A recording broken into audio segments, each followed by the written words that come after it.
السلام علیکم dear listeners, ہم ریڈ کر رہے ہیں صالح اقبال کا ناول دل رقصم، ایپیسوڈ نمبر ہے 16۔ چلیے سٹارٹ کرتے ہیں۔ یہاں کیا کر رہی ہو تم؟ زیان حیرانگی سے پوچھتا ہے اور پوچھتے ہوئے علیزے کو باہر نکلنے میں مدد کرنے کے لیے اس کی طرف ہاتھ بڑھاتا ہے۔ لالا، علیزہ زیان کا ہاتھ پکڑے ڈگی سے باہر پیر نکالتے ہوئے کہتی ہے، کیا لالا؟ یہاں کیا کر رہی ہو تم؟ اور ہمایا کہاں ہے؟ تمہارے ساتھ تھی نا وہ؟ زیان اس کے چہرے کی طرف دیکھتے ہوئے پوچھتا ہے، ہم تو جانے من سے ملا ہی نہیں ہے۔ علیزہ ڈگی میں پیر لٹکائے بیٹھتے ہوئے سر پر دوپٹہ ٹھیک کرتے ہوئے کہتی ہے، کیا مطلب؟ وہ تو آتے ہی تمہارے ساتھ تھی نا، تمہارے کمرے میں؟ زیان تجسس بھری نگاہوں سے علیزے کے چہرے کو بغور دیکھتے ہوئے پوچھتا ہے، نہیں، ہم تو جانے من سے نہیں ملا ہے، ہم تو پچھلے 20 منٹ سے یہیں چھپا ہوا ہے۔ علیزہ سر اٹھائے کہتے کہتے اپنی سانس روکے اپنا سر جھکا لیتی ہے۔ کیوں چھپی ہو تم یہاں؟ زیان نارمل نرم سے انداز میں پوچھتا ہے، کیونکہ ہم کو بھاگنا ہے یہاں سے۔ پاگل ہو گئی ہو؟ رخصتی ہے تمہاری اندر، سب تمہیں بلانے والے ہیں۔ علیزے کی بات کاٹے غصے میں زیان بول پڑتا ہے، ہم پاگل ہی تھا جو بچپن میں اس جن سے قبول ہے بول دیا تھا، اگر پتا ہوتا وہ اصل میں کیا ہے تو ہم کبھی بھی ان سے بات بھی نہ کرتا۔ علیزہ ڈگی سے باہر نکلتے ہوئے کہتی ہے، ایسا بھی کیا ہے جو رخصتی سے ہی بھاگنے کے چکروں میں ہو تم؟ علیزہ کے چہرے کی طرف حیران کن نظروں سے دیکھتے ہوئے پوچھتا ہے، وہ اچھے پولیس والے نہیں ہیں، وہ غلط ہیں، وہ گندے ہیں، لوگوں کی جان لیتے ہیں غصے میں۔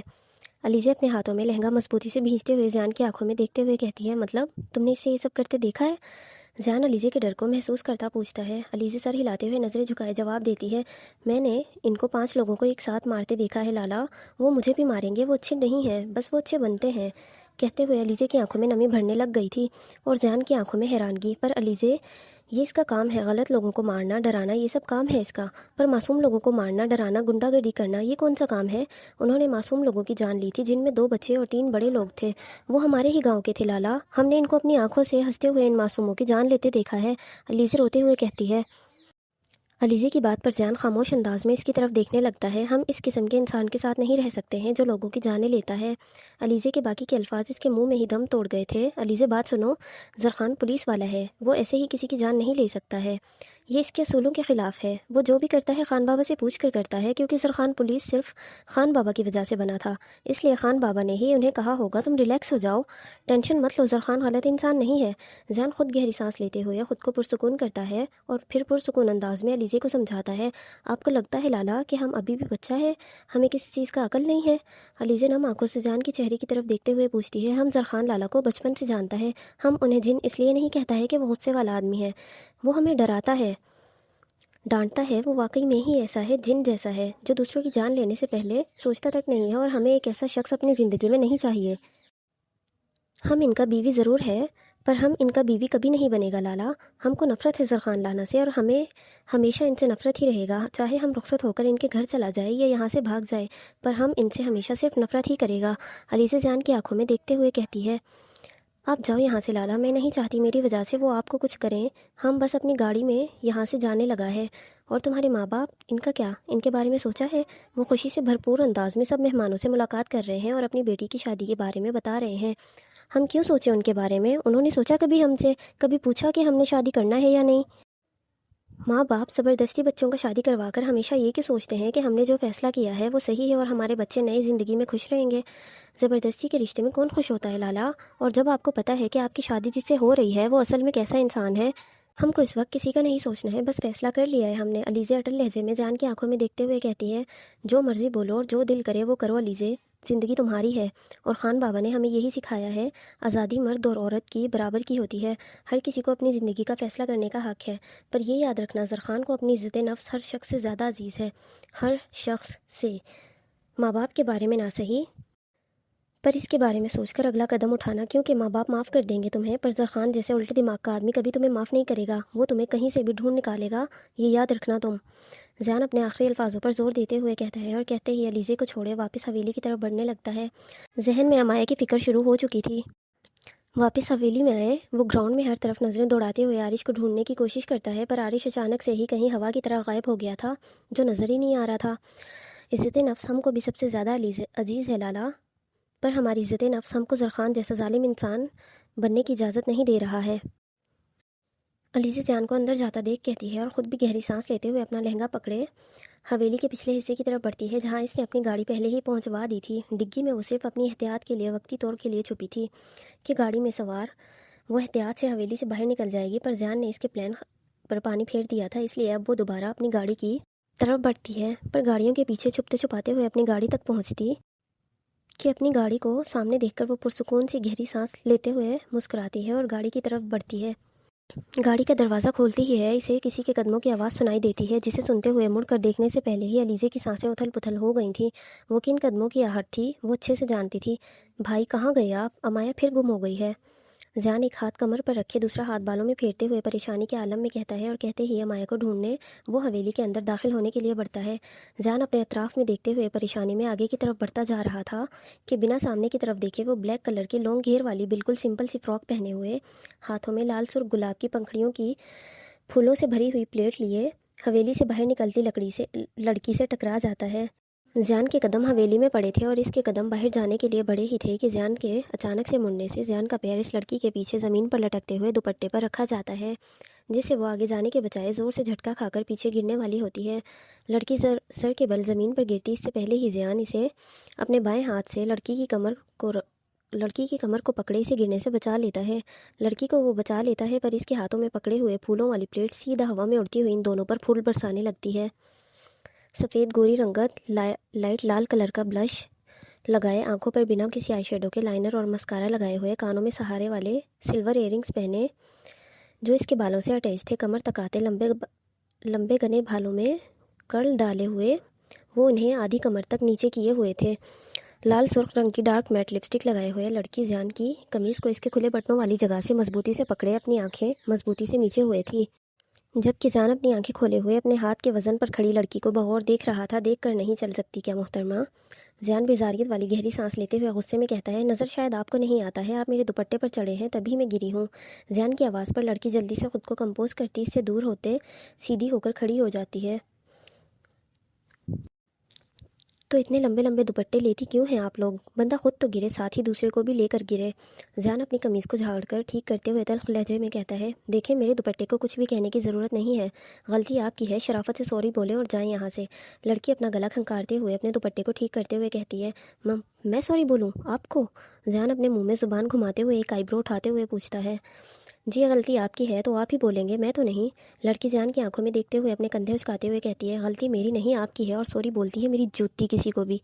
زیان سخت لہجے میں کہتا ہے، اور کہتے ہی حویلی میں داخل ہوتا آگے کی طرف بڑھنے لگتا ہے، کس قسم کے گھٹیا انسان ہیں آپ؟ معافی مانگنے کے بجائے چڑھائی کر رہے ہیں مجھ پر۔ زیان کو خود کو کراس کرتا دیکھ لڑکی اپنا ایک ہاتھ کمر پر رکھتے ہوئے کہتی ہے، اور کہنے کے ساتھ ساتھ دوسرے ہاتھ سے زیان کے بازو پکڑے اس کے قدموں کو روکتی ہے، جلدی سے سوری بولیں اور چلتے بنیں ورنہ میں ابھی بلاتی ہوں اپنے بابا کو۔ زیان کی آنکھوں میں آنکھیں ڈالے کہتی ہے، میں تو ڈر گیا ہوں، دیکھو کانپ رہا ہوں میں ڈر کے مارے۔ دھمکیاں کسی اور کو دینا بی بی؟ اپنا بازو چھڑواتے ہوئے تلخ لہجے میں کہتا ہے، اور کہتے ہوئے مکمل طور پر اپنا رخ لڑکی کی طرف موڑے اس کی آنکھوں میں دیکھتے ہوئے اپنے ہاتھوں کی مٹھیاں بھیجے اس کی طرف بڑھنے لگتا ہے، ہم خان ہیں، دھمکیوں سے ڈرتے نہیں ہیں، البتہ ہماری دھمکیوں پر سامنے والا سانس لینا ضرور بھول جاتا ہے، اور اس وقت آپ مجھے مجبور مت کریں کہ میں آپ سے اسی لمحے آپ کی سانسیں چھین لوں۔ زیان سانس خشک کر دینے والی خوف دلانے والی نظروں سے دیکھ کر کہتا ہے، اور کہتے ہی مڑ کر اسی پل دوسری منزل کا رخ کرتا ہے، آج کل کی سب لڑکیوں کے دماغ 7ویں آسمان پر پہنچ گئے ہیں، چاہے میری بہن ہو یا یہ لڑکی، حد ہے۔ زیان منہ ہی منہ میں بڑبڑاتے ہوئے کہتے دوسری منزل پر چڑھتا جاتا ہے، پاگل آدمی۔ لڑکی زیان کو جاتا دیکھ کہتی ہے، اور کہتے ہی باہر جانے کے لیے مڑتی ہے کہ سامنے سے دوسری لڑکی اچانک سے آتی ہے، جسے دیکھ لڑکی کی چیخ بلند آواز میں لگتی ہے، پاگل ہو گئی ہے بانی، کیوں چیخ رہی ہے؟ بانی کے سامنے کھڑی لڑکی اپنے دل پر ہاتھ رکھے گہری سانس لیتے ہوئے کہتی ہے، ڈرا دیا مجھے۔ بانی بھی گہری سانس لیے بولتی ہے، چل لالا کو نہیں لے کر آنا ہے کیا؟ یہاں کیا کر رہی ہے؟ لڑکی کہتی ہے، اور بانی کا ہاتھ پکڑے اسے اپنے ساتھ لیے عالم سائڈ کے حصے کی طرف بڑھتی ہے۔ بانی عالم صاحب کے دوست کی بیٹی تھی، کشمیر میں جب تک رہتی تھی پڑھائی زرخان کے ساتھ ہی کی تھی، پھر اس کی اچھی تعلیم کے لیے بانی کی امائی سے لیے باہر کے ملک میں شفٹ ہو گئی تھی۔ اب زرخان کی شادی کا حصہ بننے کے لیے وہ 12 سال بعد واپس کشمیر اپنی ماں کے ساتھ آئی تھی۔ حویلی کے پچھلے دروازے سے اندر باہر تقریباً 77 لوگ کھڑے ہوئے تھے، 7 اندر تھے اور 7 ہی باہر کھڑے ہوئے تھے۔ باہر والے باہر کی پہرے داری کر رہے تھے اور اندر والے ادا کو ڈھونڈتے ہوئے حویلی میں دبے دبے پیروں سے چاروں طرف پھیلتے ہوئے ادا کے کمرے کو ڈھونڈنے لگتے ہیں۔ کون سا کمرہ ہے اس سائیں کا؟ ایک آدمی اپنے سامنے سے گزرتے ہوئے آدمی سے پوچھتا ہے، ہم کو کیا معلوم، ہم ان کے گھر آ کر پارٹی تھوڑی کرتا ہے، ڈھونڈو مل جائے گا۔ اپنے اطراف میں دیکھتے ہوئے تلخ لہجے میں کہتا ہے، تم زیادہ باتیں مت کرو، پتہ ہے نا شیڈو کنگ نے کہا تھا بس ادا بائی کو مارنا ہے اور کسی کو نقصان نہیں پہنچانا ہے، اور اگر کسی کو ہمارا پتہ چلا اور ہم نے کسی اور کو مارا تو وہ ہمارے ٹکڑے کر دیں گے۔ پہلا آدمی اپنے باقی آدمیوں کو دیکھتے ہوئے کہتا ہے، ہاں ہاں پتہ ہے، ہم کو اس طوائف کو مارنا ہے، بس اگر اس کو نہیں مارا تو ہم سب مریں گے آج رات ہی، تو تم لوگ پھر اپنے مرنے کی تیاری کرو، کیونکہ ادا بھائی آسانی سے نہ ہی ہاتھ آنے والی چیز ہے اور نہ ہی مرنے والی۔ ادا اپنے آپ کو ساڑی سے آزاد کیے کچن میں پہنچ چکی تھی۔ فریج میں ایک باکس میں پڑی کھیر کا ڈبہ اٹھایا وہ ابھی کھانے ہی لگی تھی کہ ان آدمیوں کی آواز پر کھیر کا چمچہ منہ میں ڈالتے ہوئے وہ کچن سے باہر نکلتی ہے اور ان سب کے سامنے آتے ہوئے کھیر کھاتے ہوئے کہتی ہے، ادا بھائی آ گئی ہے یہ، مارو اس کو۔ آدمی کہتے ہیں اور سب اس پر گن تان لیتے ہیں، تم لوگ ہو کون؟ ادا آگے کی طرف پرسکون سے انداز میں بڑھتے ہوئے پوچھتی ہے، ہم یہاں تم کو مارنے آئے ہیں۔ آدمی گن تانے ہوئے ادا کی طرف بڑھتے ہوئے کہتا ہے، اچھا پہلے میں کھیر کھا لوں پھر مروں گی، کل سے بہت بھوک لگ رہی ہے مجھے، 5 منٹ انتظار کر لو بس۔ ادا صوفے پر بیٹھتے ہوئے ٹانگ پر ٹانگ رکھے کہتی ہے، پھر کھیر کھانے لگتی ہے۔ میٹھا کھانے سے نفرت ہے مجھے، پر دیکھو اپنی جان بچانے کے لیے مجھے میٹھا بھی خوشی خوشی کھانا پڑ رہا ہے۔ ادا کھیر بھر کر ایک چمچ منہ میں ڈالتے ہوئے کہتی ہے۔ ادا کی بات پر سارے آدمی اپنی اپنی گنیں نیچے کیے بیزار والی گہری سانس لیتے ہیں اور ایک دوسرے کو دیکھتے ہیں۔ پاگل ہے کیا یہ؟ ایک آدمی دھیمی سی آواز میں دوسرے سے پوچھتا ہے، لگ تو رہی ہے، ورنہ موت کو سامنے دیکھ کر کون اتنے آرام سے کھیر کھاتا ہے؟ اب ایک اور آدمی ادا کو دیکھتے ہوئے کہتا ہے، ویسے کس نے بھیجا ہے تم سب کو؟ اب دیکھو میں مرنے والی ہوں ہی تو اتنا تو بتا سکتے ہو تم مجھے۔ ادا مسکراتے ہوئے سب آدمیوں کے سامنے کھڑے آدمی کو جو اپنا چہرہ مکمل طور پر چھپائے ہوئے تھا اس کی طرف دیکھتے ہوئے پوچھتی ہے، ہم کیوں بتائیں؟ تم جلدی کھیر کھاؤ، ہم نے تم کو مار کر واپس بھی جانا ہے۔ آدمی گن سے کھیر کے ڈبے کی طرف اشارہ کرتے ہوئے کہتا ہے، ہاں تو کھا رہی ہوں میں، بتا دیں آپ بھی، ادا کی موت کی داستان لکھنے والا ایک قابل رائٹر کون ہے؟ ادا مسکراتے ہوئے بڑی بڑی آنکھیں کیے پوچھتی ہے، شیڈو کنگ۔ آدمی کے پیچھے سے دوسرا آدمی کہتے ہوئے اس کی طرف قدم بڑھاتے ہوئے کہتا ہے، شیڈو کنگ؟ ادا دھیرے سے نام دہراتی ہے، لعنت ہو تم سب پر بھی اور تمہارے اس شیڈو کنگ پر بھی، ایک لڑکی کو مارنے کے لیے اس نے اتنے سارے لوگ بھیجے ہوئے ہیں۔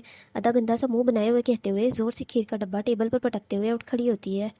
کیا مطلب ہے تمہارا؟ ایک آدمی گن نیچے کیا غصے میں پوچھتا ہے، مطلب یہ ہے کہ اس ایک لڑکی کو مارنے کے لیے ایک گولی مار کر کام نپٹا سکتے تھے، اتنے سب کو آنے کی کیا ضرورت تھی؟ پتہ نہیں ہے خان نے رات کے وقت غیر مرد کو حویلی میں دیکھ لیا تو وہ کیا اور کس طرح انسان کی روح کو اس کے جسم سے چھینتا ہے؟ مطلب تو سمپل سا ہے، غلط جگہ پر غلط ارادے سے آئے ہو۔ پر یہ بھی سچ ہے کہ میں تم مردوں کا سامنا نہیں کر سکتی ہوں، تم اتنے سارے ہو، وہ بھی ہتھیاروں کے ساتھ، اور میں اکیلی۔ میرا مرنا تو طے ہے، اب جب میں مرنے ہی لگی ہوں تو کیوں نہ کھلی فضا میں آخری سانس لے لوں۔ ادا افسردگی سے سر جھکائے کہتی ہے، ہم باہر چلیں؟ خان نے خون دیکھ لیا تو مسئلہ ہو جائے گا آپ سب کے لیے، میں تو تب تک مر چکی ہوں گی نا، آپ سب پھر کس کے ہاتھوں مریں گے یہ بھی سوچ لیں، ایک طرف آپ کا شیڈو کنگ ہے اور دوسری طرف سردار عباس خان۔ ادا اپنے لب بھینچتے ہوئے ٹمٹماتی ہوئی نظروں سے دیکھتے ہوئے کہتی ہے، یہ صحیح کہہ رہی ہے، شیڈو کنگ نے منع کیا ہے ویسے بھی کچھ بھی کرنے سے، تو مسئلہ کھڑا ہو جائے گا۔ پیچھے کھڑا آدمی آگے والے کے پاس آتے ہوئے کھسپساتے ہوئے کہتا ہے، ٹھیک ہے لے چلو اسے باہر۔ آگے والا ہمانہ انداز میں کہتا ہے، آپ لوگ رکے میں خود چلتی ہوں۔ ادا کہتے ہی اپنے کمر پر ساڑی کا پلو لپیٹے ہوئے اسے آگے کی طرف سے پکڑے ان سب آدمیوں کو کراس کرتی ہوئی حویلی کے پچھلے دروازے سے باہر نکل جاتی ہے اور سڑک کی طرف بڑھنے لگتی ہے۔ اندر باہر سارے لوگ ادا کے پیچھے پیچھے اپنی گن ادا پر تانے ہوئے چل رہے تھے۔ اب بتائیں کون مارے گا مجھے؟ خالی سنسان سڑک کے بیچوں بیچ کھڑی ہوئی انہی دو آدمیوں کی گاڑی کے سامنے کھڑے ہو کر اپنی کمر پر ہاتھ باندھتے ہوئے مسکراتے ہوئے پوچھتی ہے، یہ سچ میں پاگل ہے کیا؟ کتنے سکون سے مرنے کے لیے جا رہی ہے یہ؟ ادا کے پیچھے چلتے ہوئے آدمی کھسپساتے ہوئے کہتے ہیں، اور کہتے ہی پیچھے سے ایک آدمی ادا کے سامنے آ کھڑا ہوتا ہے اور باقی سب اسی پل ادا کے اطراف میں پھیل جاتے ہیں۔ تو آپ مارنا چاہتے ہیں مجھے؟ ٹھیک ہے مارے، پر میرے 3 گننے کے بعد۔ میں ذرا کلمہ شہادت پڑھ لوں۔ آپ 3 تک گنے تاکہ میں کلمہ پڑھ سکوں، ادا کہتی ہے اور اپنی آنکھیں بند کر لیتی ہے اور اس کے سامنے کھڑا آدمی گنتی شروع کرتا ہے، 1 2۔ آدمی نے تو بولا ہی تھا کہ گولیوں کی آوازیں تو نہیں تھی، پر آسمان پر چمکتی ہوئی بجلی کی طرح روشنی آنے لگتی ہے، 3۔ آدمی 3 بولنے لگتا ہے اور ادا کی طرف بڑھتا ہی ہے کہ اتنے میں ادا کے اطراف میں کھڑے ہوئے جتنے بھی آدمی تھے سب کے سب منہ کے بل زمین بوس ہونے لگ گئے تھے۔ ان سب کو دیکھتے ہوئے ادا کے سامنے کھڑا آدمی حیران ہکا بکا سا کھڑا اپنے اطراف میں دیکھنے لگتا ہے کہ گولیاں اچانک سے کہاں سے چلی ہیں۔ 3 بوم۔ ادا آدمی کی طرف ایک قدم بڑھاتے ہوئے کہتی ہے اور کہتے ہی کہکا لگا کر ہنس پڑتی ہے، لڑکی سمجھ کر کمزور سمجھا کیا؟ ادا اپنی ساڑی کمر سے ہٹاتے ہوئے اسے واپس پیٹ پر باندھتے ہوئے ہنستے ہوئے کہتی ہے، یہ کیا ہے؟ آدمی بوکھلائے ہوئے انداز میں اپنے اطراف میں دیکھنے کی کوشش کرتے ہوئے کہتا ہے کہ گولیاں کہاں سے چلی ہیں، پر گھپ اندھیرے میں اسے کچھ بھی نظر نہیں آتا ہے۔ رقص۔ دل رقصم کی کہانی میں تباہیوں کی شروعات کا ایک چھوٹا سا رقص اس ادا کی طرف سے قبول کرے۔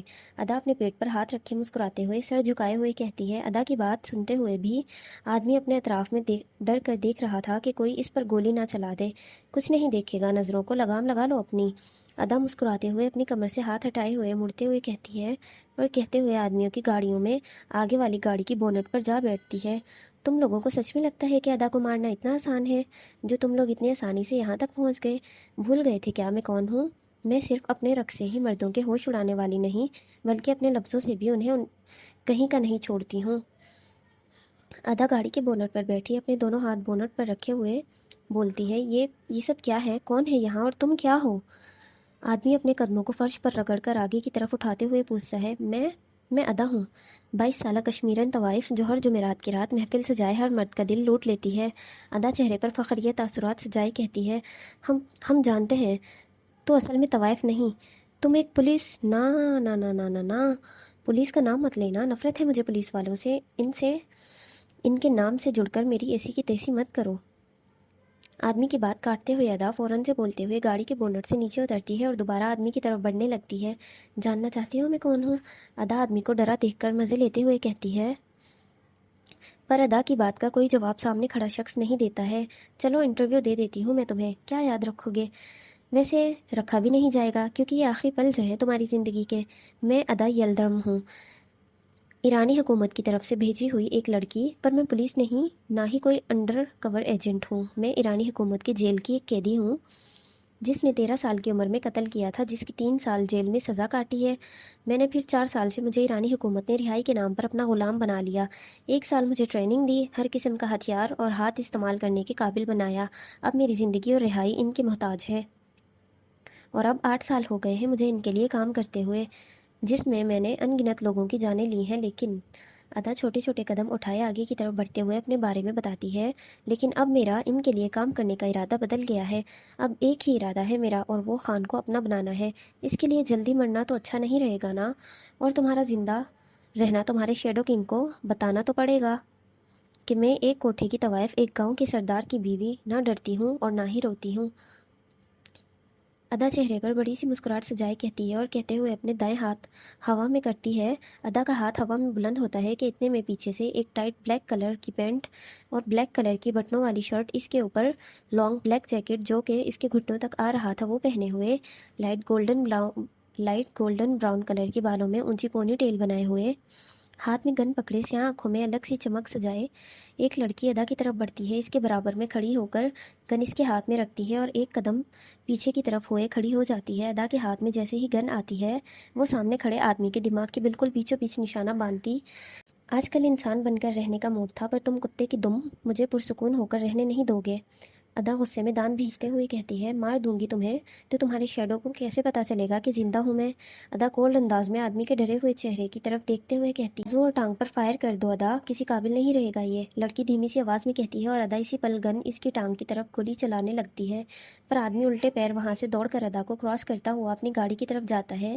گاڑی میں سوار وہ اپنے ہی زمین بوس ہوئے چند ساتھیوں کے اوپر سے گاڑی چڑھاتے ہوئے وہاں سے چلا جاتا ہے۔ آدھا آدمی کو جاتا دیکھ گہری سانس لیتے ہوئے زمین پر کچلے آدمیوں کو دیکھنے لگتی ہے۔